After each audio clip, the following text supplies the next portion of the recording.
Olá pessoal, eu decidi gravar esse áudio aqui para ajudar os alunos do curso de computação do CEDERJ, da UF, a entenderem a aula 11 de Introdução à Informática. Essa aula fala sobre endereçamento cache. Na minha opinião, a explicação do professor é pífia, é realmente muito corrida. Ele passa pelos números e você fica a ver navios sem entender de onde ele tirou aqueles números. Então, o que eu vou fazer? Eu acredito que até o minuto 30 o aluno consegue entender com certa facilidade a aula. Quando ele entra nos exemplos de mapeamento, é que a coisa complica. Então eu vou pegar o primeiro exemplo dele e vou tentar explicar de onde ele tirou aquilo ali. Ele coloca um exemplo no memória cache com 256 KB, 32 bytes por bloco, 8K linhas, barramento de endereço 32 bits, mapeamento direto. Essas informações estão sequenciais, sem uma explicação mais adequada.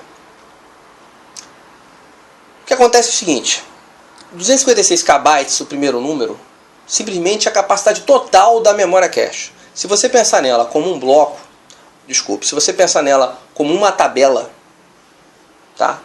Imagine o somatório total de memória de todas as linhas por coluna dessa tabela. Vão dar 256 KB. E aí embaixo, ele na verdade desmembra essa capacidade máxima da memória cache de 256 na capacidade de linha, de cada linha, e do número de linhas. Mas isso ele não fala. Então, cada linha tem 32 bytes por bloco. Entenda bloco como linha. Simplesmente assim, cada linha tem 32 bytes. E nós temos 8.000 linhas. Então repare que 32 bytes vezes 8.000 linhas, se você multiplicar, vai dar justamente os 256 KB de capacidade total da memória. Incrível, né? Do professor não ter dado essa explicação. Barramento de endereço de 32 bits, ele está se referindo à palavra do processador. Quer dizer, o processador ele tem 32 bits de largura de endereçamento. Tá? Então ele segue o exemplo e te fornece um número hexadecimal para você traduzir aquele número, de como aquele número seria interpretado em termos de endereçamento nessa memória cache. Então vamos analisar como esse endereço hexadecimal será interpretado na hora de fazer o endereçamento nessa memória cache. Nós temos então 8.000 linhas e em cada linha 32 bytes, como eu já falei. Então nós precisamos saber qual é a linha que será escolhida para ser escrita e nesta linha que foi escolhida, qual dos 32 bytes será escrito. Então, se nós temos 32 bytes para escolher um desses 32 bytes, nós temos 32 possibilidades diferentes de escolha numa mesma linha. Ok? Quantos bits nós precisamos para ter 32 possibilidades diferentes? Se você calcular, você vai ver que 5 bits bastam, porque 2 elevado a 5 é igual a 32. Por isso que ele colocou ali aqueles 5 bits. Porque com 5 bits, ele consegue reservar estes 5 bits para dizer qual dos bytes na linha será escolhido. É isso. Então, os 5 bits escolhidos são os 5 bits à direita do endereço fornecido.